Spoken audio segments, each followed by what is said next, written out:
Namaste and welcome.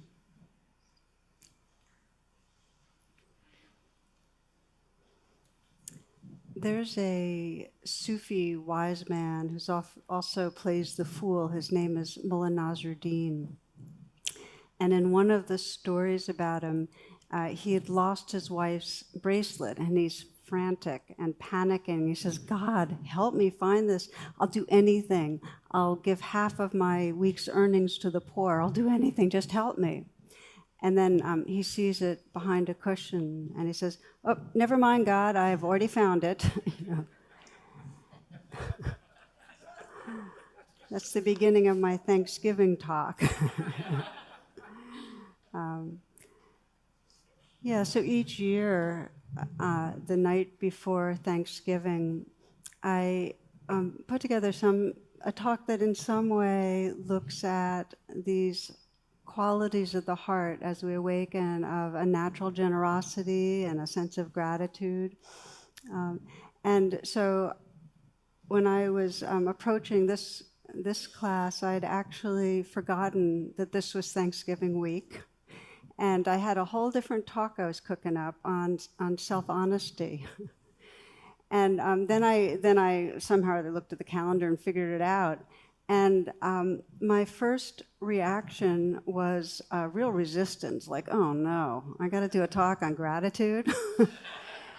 And I was, processed it, and because I was in, my whole mode was on honesty, I thought I'd share with you my process on it, if you'll bear with me, which was I had a kind of cynicism come up and a bit of an aversion that there's so much about this contemporary Thanksgiving that's actually quite contrary to the heart qualities that we're really celebrating. And so I felt this kind of anger come up in me about a bit of the false pretensions that, are images of history and really the genocide, the devastation towards indigenous people, and how it continues on today and other non-dominant parts of our population. And this whole sense of receiving a harvest when the white Europeans came over here and plundered the earth, destroyed the ecosystems and so on. And then, of course, Thanksgiving goes hand in hand with this idea of a turkey, and how few connect the dots that what we're eating in our banquet, these turkeys were hatched and lived there 6 months. They live for 6 months and then they're slaughtered. In the wild, turkeys live for 10 years, but 6 months, and they're in this shed without light, and they're drugged to, gain weight, and so much so that a lot of them break their legs, and anyway, it's a horrific thing, and so the whole, as you get it, I mean, my mind was just going through, oh my God, Thanksgiving, and then all of a sudden I said, okay, be with that, and I felt this real sorrow. Just sorrow about the shadow side of it. And so then I was saying, okay, be with the sorrow, some tenderness came up, and then I just started feeling the sense of this presence, this tenderness, just holding the sorrow. And then I went, wow, I'm just so grateful for this practice. Gratitude. Slipped up on me. So gratitude, and then and then I thought of you all, and when I say you all, I love my community here, IMCW community, those that gather here, and really this non-local community of just a web of people that care and want to wake up. And then I was feeling that gratitude. Wow, what an amazing thing to be part of that. Because I feel part of it. I am nurtured by it. I know I'm in a role, but boy, it's very much just a wonderful, rich exchange. And so I was just feeling that gratitude, and then I thought, wow, I wonder if I could share this with you. And then my first thought was, oh, this is going to be a downer if I start sharing all my stuff on Thanksgiving. But I realized that, we all want to be more real.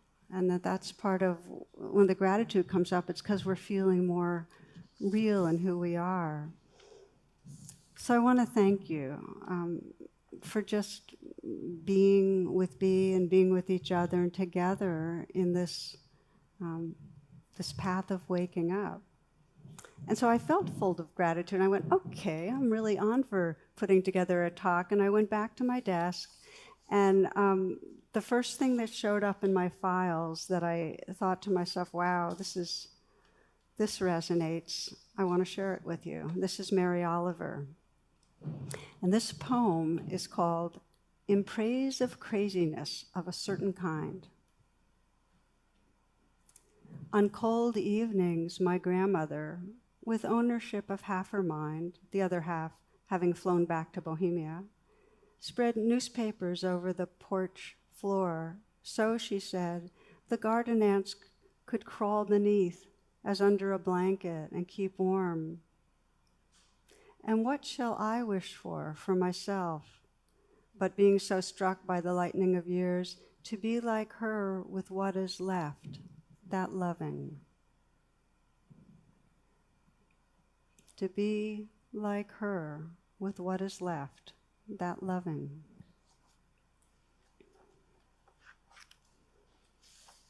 So maybe a pause here for all of us as we consider the season and what makes a holiday really a holy day. Just to close your eyes for a moment.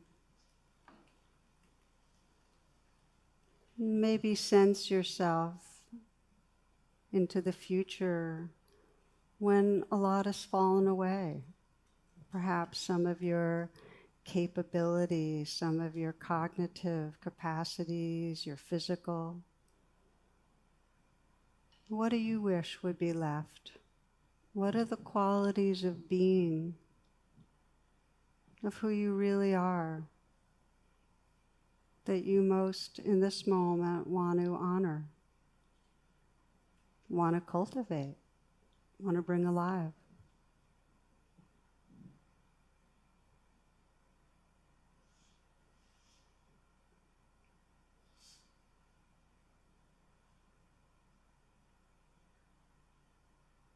Just sense that over these next few minutes together, we'll be reflecting together on what can evolve these heart qualities. You can open your eyes if you'd like. I think of it as two pathways. One pathway of awakening the heart is pure presence with whatever's here in the moment. So if for me whatever was here in the moment was cynicism, anger, aversion, just you start where you are. So we start with where we are, and we learn to, and it takes kind of being alert, because often where we are feels like we shouldn't be there and it's wrong. But the sooner, and there's lag time for us, we kind of get caught in it, but the sooner we realize, oh, this is the portal right here, just be with this. And then we pause. Then a very precious kind of presence starts waking up. But it requires pausing. Typically, if we look at our lives, we are tumbling forward into what's next. And mentally we have a map, and our map really has this trajectory of what we're on our way to. Have you noticed that? How much we're on our way to something? So this pathway back to the heart means that we catch on like, oh, I can't be on my way. I need to come right here. So there's that kind of stop, be right here, make a clearing in the dense forest of your life. Remember that line? So we learn to stop chasing after things, stop racing forward in our mind. Now, some of you might remember FOMO. That's the fear of missing out, you know, the way we're just constantly racing after things. I'd like to read you a very short piece called JOMO, which is the joy of missing out. Oh, the joy of missing out when the world begins to shout and rush towards that shining thing, the latest bit of mental bling, trying to have it, see it, do it. The anxious clamoring and need, this restless, hungry thing to feed. Instead, you feel the loveliness, the pleasure of your emptiness. You spurn the treasure on the shelf in favor of your peaceful self, without regret, without a doubt. Oh, the joy of missing out. So it's a fun way of saying we stop that busyness if we want to wake up the heart, because all the qualities we most cherish come from presence. Take a moment again, if you will, just to close your eyes.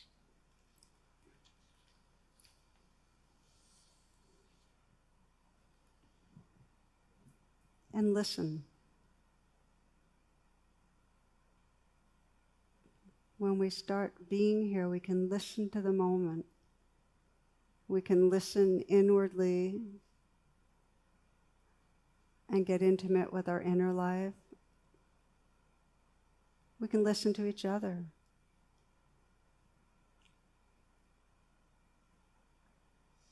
From an anonymous writer, isn't it true that to get to know the beauty and majesty of a tree, you have to be quiet and rest in the shade of the tree? Don't you have to stand under the tree? To understand anyone, you need to stand under them for a little while. This means you have to listen to them and be quiet and take in who they are, as if from under, as if from inside out.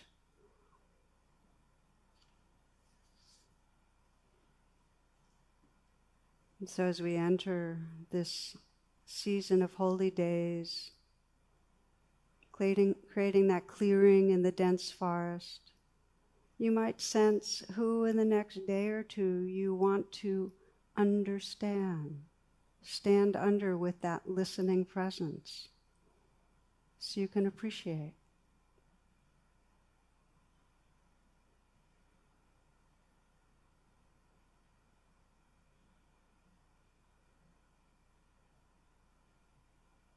And just imagine that in order to stand under, you need to pause, to come into that presence right here.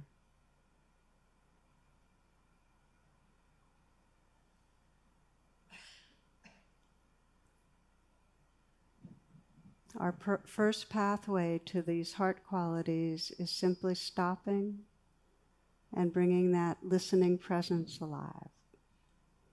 The second pathway, and it's fine if you'd like to open your eyes, the second pathway is intentionally cultivating these positive traits of gratitude and generosity. Now, these are intrinsic. Every one of us has this natural capacity. It's built in to us. But it often gets kind of covered over or twisted or torqued, expresses itself in strange ways. One of my favorite stories when I talk about this is of a bus of kindergartners on a school trip. And one little girl brings a handful of peanuts up to the driver, and he's surprised and thinks, oh, she must have thought I was hungry, and just really touched. Thanks her. Well, 10 minutes later, she comes up again with this other handful, and he's thinking, oh my gosh, these children, they're just so generous. Happens the third time, he says, honey, you and your friends, you can share and enjoy them. And she says, oh, no, we just like sucking the chocolate off of them. So our generosity is not always full-blown or wholehearted, but it's there. But when our survival brain gets really activated, okay, when our survival brain's really on, in other words, fight, flight, freeze, then it closes down. We lose access to generosity and to gratitude.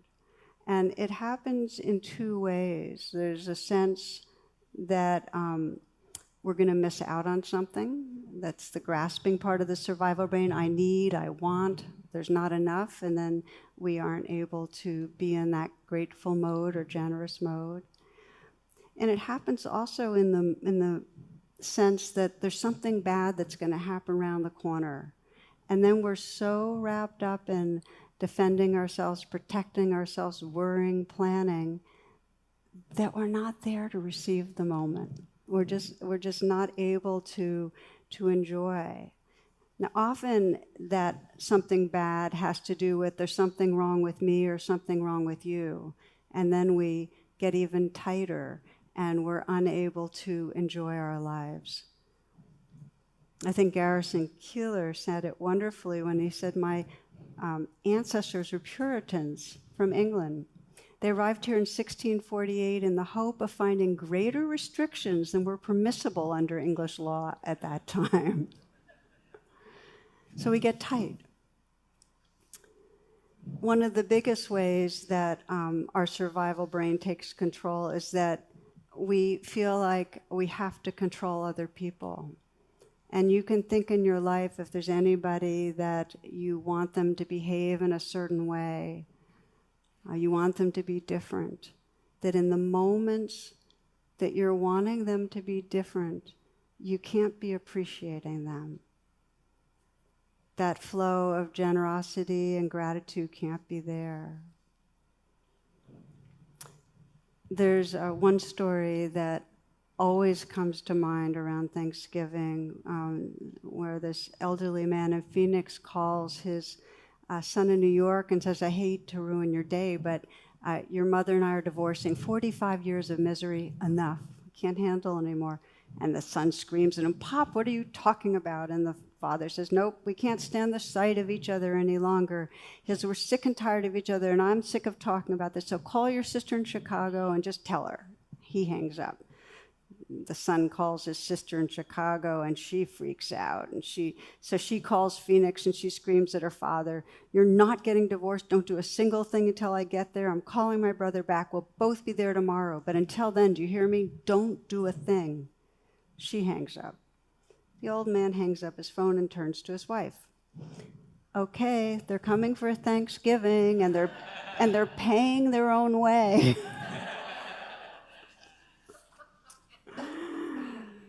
So this is just a bit of how the survival brain can interfere with these qualities of the heart. So for the remainder of our time, I'd like to, and we'll do some practice together, talk about active ways that we can cultivate the trait of gratitude, like just be in that habit of, oh, wow, taking it in and appreciating, and of generosity. I think of them as utterly inseparable, by the way. That gratitude's when we're breathing and taking in and letting ourselves really receive the mystery and the beauty and the sweetness that's here. And generosity is that flow through where there's just naturally this breathing out, where we're just naturally giving out of care. So there's a misunderstanding really about generosity, the shadow side, which is people who are always giving, but it's a kind of a giving that others won't love me or won't value me unless I give. It's kind of an addiction to helping. And for those people, it's more breathe in, take it in, take it in, take it in, let it in, not trusting they're good enough. So we're going to look at how we can intentionally cultivate gratitude because it's a practice. There's lots of gratitude research out there because it's so good for our bodies and our spirit. And, it shows over and over again that even doing once a week a kind of gratitude list can lift depression.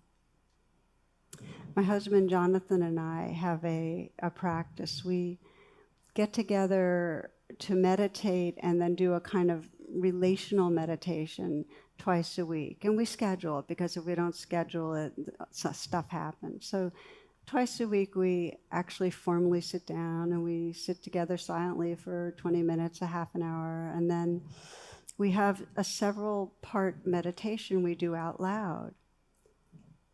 The first part is to say, well, what are you grateful for? And we say, things we're grateful for to each other. And I often notice that a lot like doing this Thanksgiving talk, my first thing is, well, I'm just not in the mood right now. I'm not feeling grateful for, why should I invent what I'm that kind of feeling. But I find every time is that as I start naming, and as he nods his head, that it's kind of an outside in. I'm faking it, and then it becomes, then I start realizing, yeah, I really am grateful for that. I am grateful for this puppy, my little dog who's sitting right here. I am grateful that I get to go and walk by the river so often, or that I get to do what I do as life work. And then it becomes sincere. And for me, sincerity is one of the most delicious feelings in the world. When I really feel, it's a kind of innocence. There's no covering. And then he does the same thing. And then there's a real openness. And then we can move on to the next question, which is what's challenging right now? And there's a lot more realness and vulnerability on that. And then we move on to the third question, which is the most challenging, which is there anything between us and feeling really connected? And the reason I'm sharing this is the gratitude question sets the groundwork for a kind of realness and connection on the other questions. It's so powerful. So there are many ways you can practice gratitude. You can have a buddy of some sort. Some people just have a gratitude buddy, and at the end of the day, they just agree to email 3 things they're grateful for. There's no back forth. It doesn't have to take time, but they keep each other accountable. Some people have gratitude journals. Some people just say it out loud. Whatever works.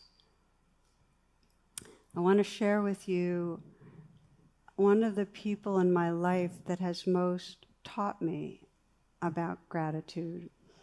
And I had the good fortune to, we had a nice Skype call yesterday. His name's Dan Gottlieb. He's a very dear friend. He is a psychologist and a writer, and also had a radio show for a number of years. And about 40 years ago, Dan got into a really horrific accident, and he's been a quadriplegic for 40 years. And he feels his body's winding down, and it's because that's a long time to be not able to move and have all the different things that come along with it. And initially, when he was first in the ICU after the accident, he was despairing and he felt suicidal. And he describes how a nurse who was tending to him seemed pretty depressed and came in and started talking to him because she knew he was a psychologist. And they talked a long time, and she left. And the next morning she came and said, you know, that talk, she was going through some sort of a break or something. She said, that talk changed me. I still feel miserable, but I also feel hopeful. Like I can sense there's more life ahead. And she walked out of the room, and he said to himself, you know, if I can be of help to people, I can live. And he chose life. And he chose life in a really deep way, so much so that when you're with Dan, you feel more alive because he's 100% here inhabiting his life. You know, yesterday he reminded me of one of these, there's a classic Charlie Brown cartoon where Charlie Brown and Snoopy are sitting on this dock and they're looking out at this beautiful lake, and Charlie Brown saying, you know, someday we'll all die, Snoopy. And Snoopy says, true, but on all the other days we won't.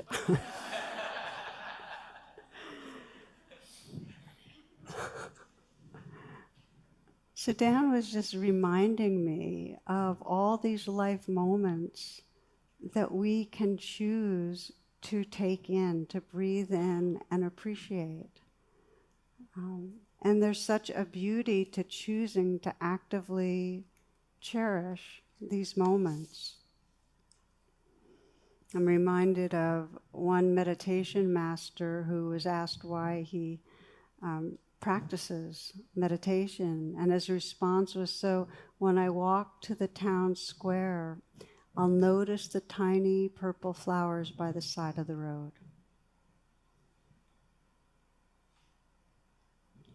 So this is the gift. that instead of being on our way to what's next, we can pause for presence and actually learn consciously, purposely, to let in the beauty and the goodness. And it's not just letting it in. If you want to train in gratitude, it also means feeling it in your body. It's the embodied quality that actually allows it to stick, to be not just a passing state, but become a trait. As many of you know, with the survival brain, we are geared to remember what is bad or wrong and to actually sort in our environment for what's wrong. So to shift that negativity bias, with gratitude, you not only need to say, oh yeah, that's lovely, I appreciate this, but feel it in your body. And then it shifts from going into your brain and just kind of fluttering away to going really into your implicit memory and developing this habit of noticing what's good. Let's practice it for a few moments. Why don't you just come into whatever posture helps you.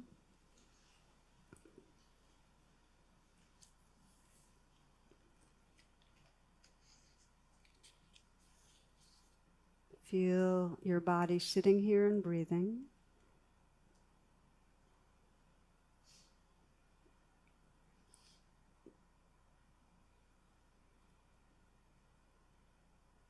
Feel your heart.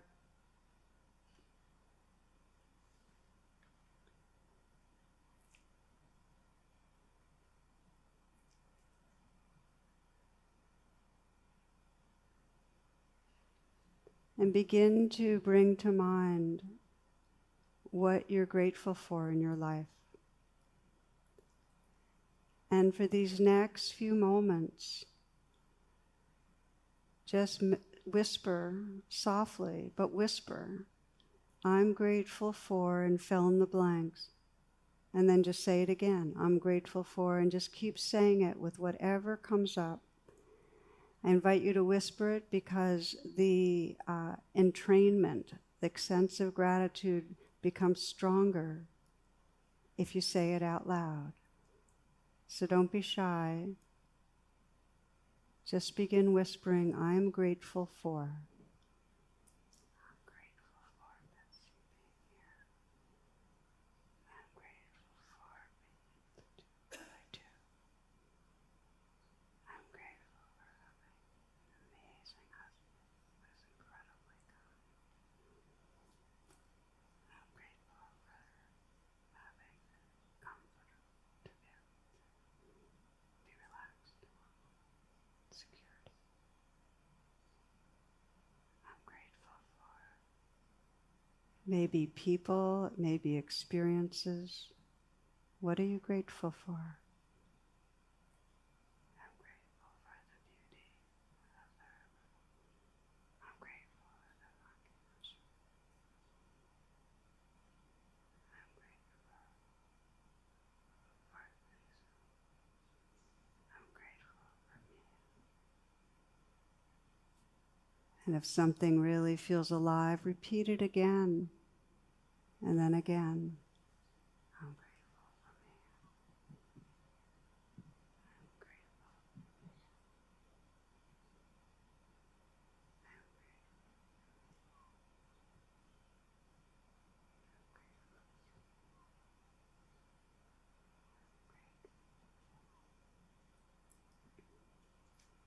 Let yourself choose something that really feels sincere right now, something you're really grateful for, and repeat it several more times, slowing it down so you can feel in your body the experience of gratitude. Feel how it feels in your throat, your heart, and your belly.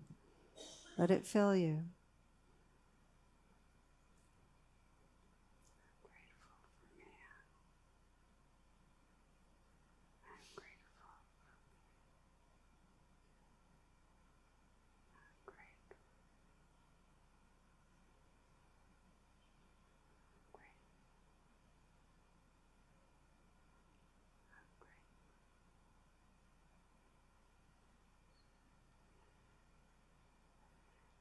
And then you might just simply say thank you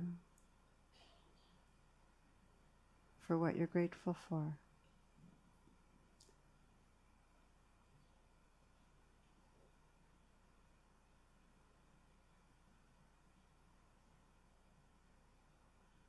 If the only prayer you ever say in your whole life is thank you, that would suffice.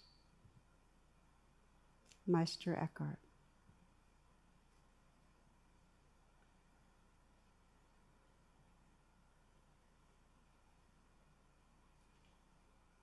Opening your eyes as you're ready. So this is just a couple of moments or minutes. And the key elements again is to reflect on what you're grateful for.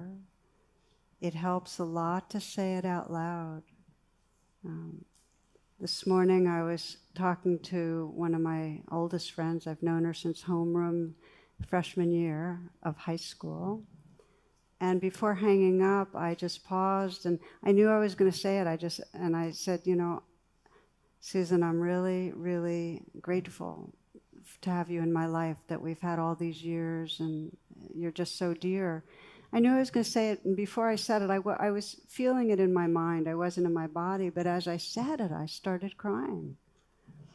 Because what's already true, if you name it and bring yourself to it, it actually brings it forth in a much more whole body and tender way. There's a similar sensibility in this little reading from Zen Master Shimano. He says, people often ask me how the Buddhists answer the question, does God exist? The other day I was walking along the river. I was suddenly aware of the sun shining through bare trees, its warmth, its brightness, and all this completely free, completely gratuitous, simply there for us to enjoy. And without my knowing it, completely spontaneously, my two hands came together, and I realized I was making gasho. That's the gesture of prayer. And it occurred to me that this is all that matters, that we can bow, take a deep bow. Just that. Just that.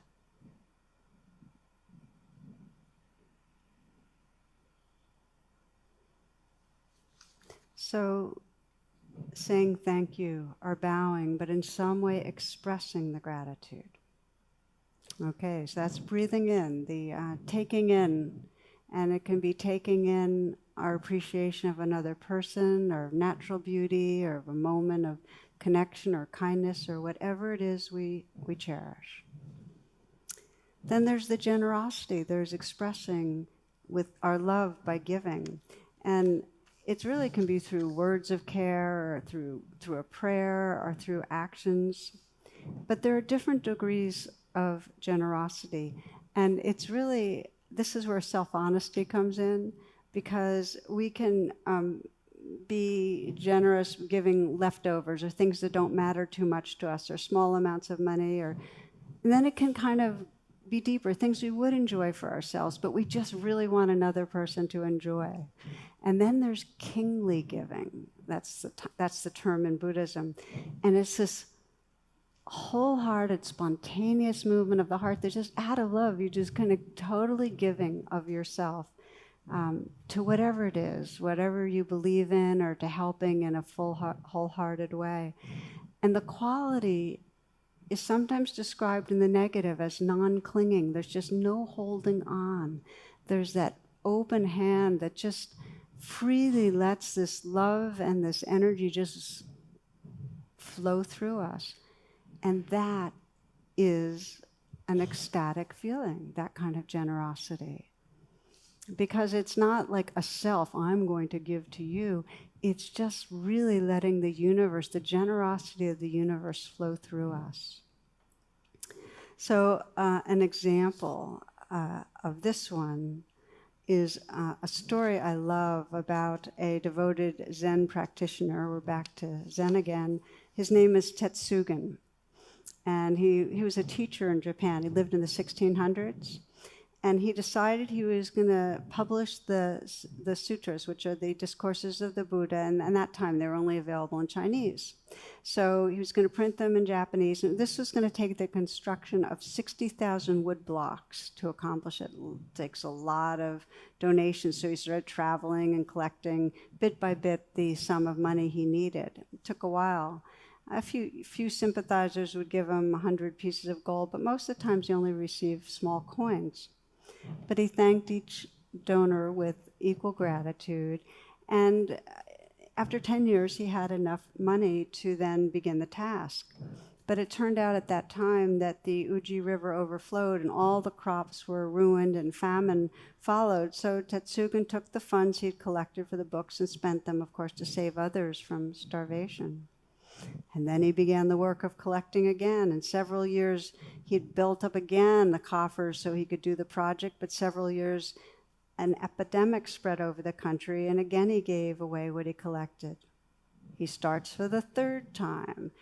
After 20 years, his wish was fulfilled, and the printing blocks would produce the first edition of sutras. They can be seen today in the Obaku Monastery in Kyoto. Now the Japanese tell their children that Tetsugen made 3 sets of sutras, and that the first 2 invisible sets surpass even the last. The first 2 invisible sets surpass even the last. There's no greater beauty than this flow of love that we call generosity.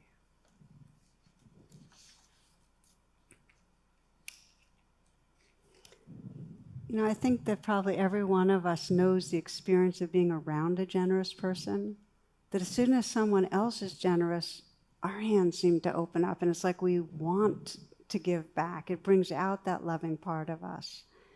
And I think of it like a fully generous community is a holy community. I mean, that is the evolutionary potential. And we can create that if each of us in our own lives just leans in that direction. I have I have a kind of game I play with myself, and it's turned into a game because I sometimes get shocked by it, but whenever I have a generous thought like, oh, I'm going to give this here, or let that person know such and such, or whenever it comes to my mind, I have to follow through on it. So, you know, you never know what's going to come to your mind, but it's just something that's really been alive for me. And the reality is wired into all of us. We just get waylaid. I sometimes like to read this inquiry that went to children about love and generosity and marriage and so on, because you get a sense of, you know, what's already there. And this is a kind of follow-up from my earlier story. There was one question is, well, how do you make someone fall in love with you? What kind of way of showing care or generosity will make somebody fall in love with you? I'll read you a few responses. Tell them you own a whole bunch of candy stores. Still, age 6. 2, don't do things like having smelly green sneakers. You might get attention, but attention isn't the same thing as love. 3, one way is to take a girl out to eat. Make sure it's something she likes to eat. French fries usually works for me. It's Bart, age 9. Just read you a few more of these. This is an expression of love. I know my older sister loves me because she gives me all her old clothes and has to go out and buy new ones. And then more on love. There's a question of, okay, so what is it? Well, a man and a woman promise to go through sickness and illness and diseases together. Marilyn, age 10. Then Floyd, age 9, says, love is foolish, but I still might try it sometime. And the last, when my grandmother got arthritis, she couldn't bend over and paint her toenails anymore. So my grandfather does it for her all the time, even when his hands got arthritis too. That's love. When it's blocked, it takes intention. There's one woman who was with us for a training some years ago, and she described how her father he had that kind of block. He could not communicate love for his children. And when her brother was dying of brain cancer, his wife told her that the only thing missing for her brother was that his father had never told him he loved him. So she encouraged her father, but on his next visit, he claimed, well, the subject just didn't come up. He had been blocked for a really long time, that flow through. Then she gets a call, and it seems her brother's probably going to die in about an hour. So because he's blind and paralyzed, hadn't spoken in a week, so she calls her father. She says, Daddy, you have one chance. Jay will probably die today. Please pick up the phone and tell him that you love him. So here's what she writes. She says, and Daddy did just that. He called Jay and told him that he loved him. And Jay, who hadn't spoken for a week, started talking and talked to Daddy for a half an hour. And Jay didn't even die that day. He rallied and lived for another month.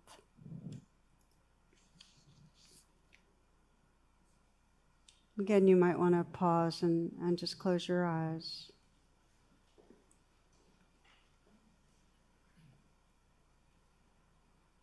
Just sense, is there a place where you felt blocked, where you could just lean a little in the direction of giving something, some expression of care, just someone where you felt kind of withholding or resentful or just blah?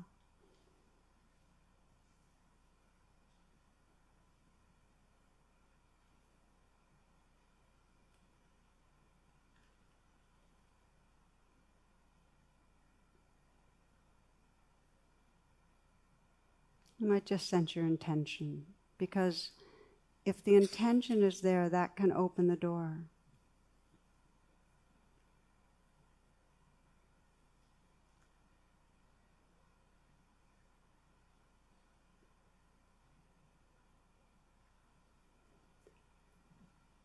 So we're going to close with a practice, but I just want to say a few more words before we end. So in this class, I started personally because it's very easy to sense around us the survival brain in action. I sometimes think of the limbic hijack of our society, and fixate on, where the shadow side is, where the cruelty is. And this isn't about turning our eyes or glazing over or being Pollyannish. And we need to be really honest with it. And for me, it meant when it came up 2 days ago, when I was thinking of giving this talk, that I just stayed with it. And I let myself feel the anger and the injustice and the hurting. And then in that presence, I found that tenderness. So there's two pathways to waking up our heart. And one is to be absolutely right there, start where we are. And the other is to sense these qualities of care that we want to cultivate and actively intend to engage. I read that one of the 5 pillars of Islam is charity, and each year at the end of Ramadan, each household is asked to give 2.5% of earnings to the needy. And so I heard this story. This group of poor people went to the Prophet Muhammad's son-in-law and asked him how could they help others if they had nothing to give. And he told them if they did not have something to give. And he said, he asked them to smile at others and do the best to make sure that everyone whom they encountered felt cared for. And when I heard that, I thought, wow, what if we move through the world with that just whoever you have contact with, there's some place in you that intends that they feel cared for. That's generosity. That is a beautiful expression of it. So I'd like to have a closing reflection on this with you, if you will, and take some moments again to close your eyes and arrive right here. Let yourself come home into the moment. You might take a few long, deep, full breaths.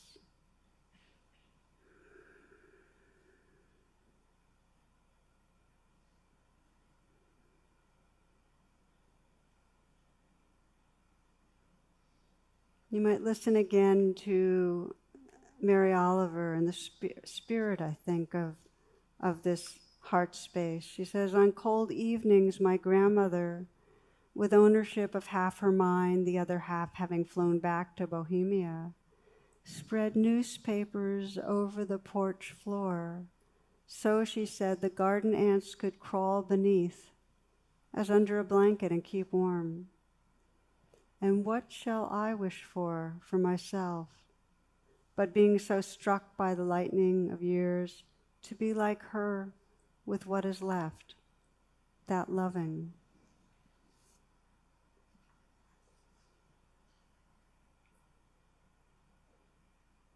So you might sense this intention in your own language, your own heart language.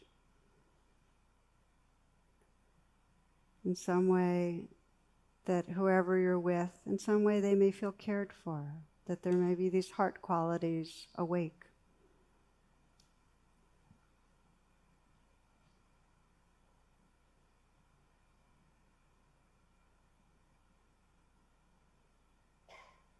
You might take some moments to bring to mind the beings in your life, those that you might be with in the next day or so, and those who are part of your close-in circle,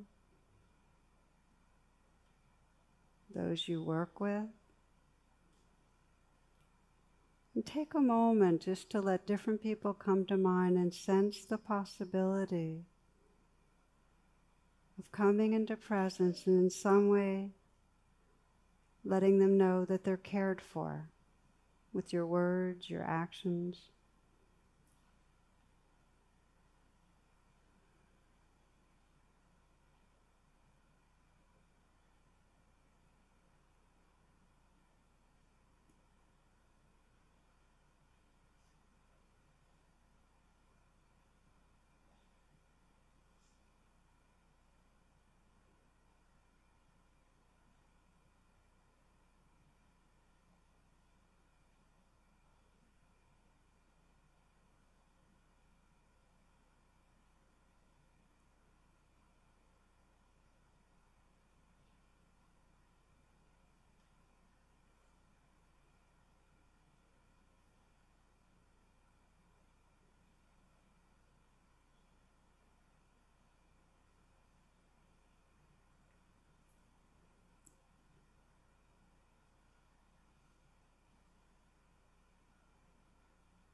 To take a moment and sense offering that generosity and care inward to any part of you that needs to be cared for.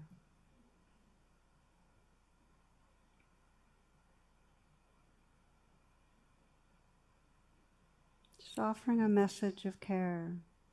If you like to, putting your hand on your heart and offering energetically that generosity of tenderness, letting it flow inward.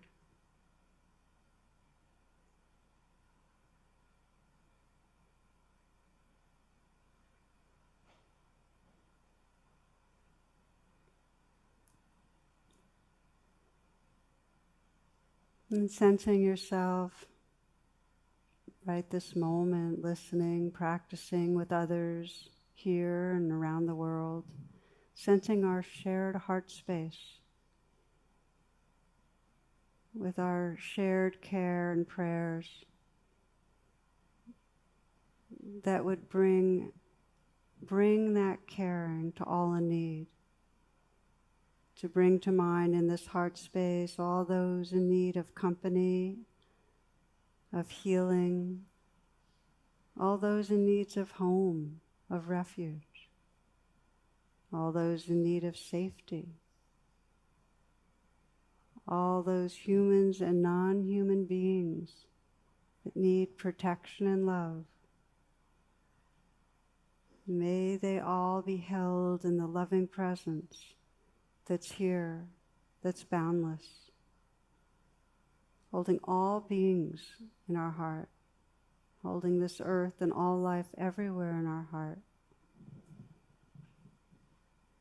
May all beings everywhere be filled with loving presence, held in loving presence.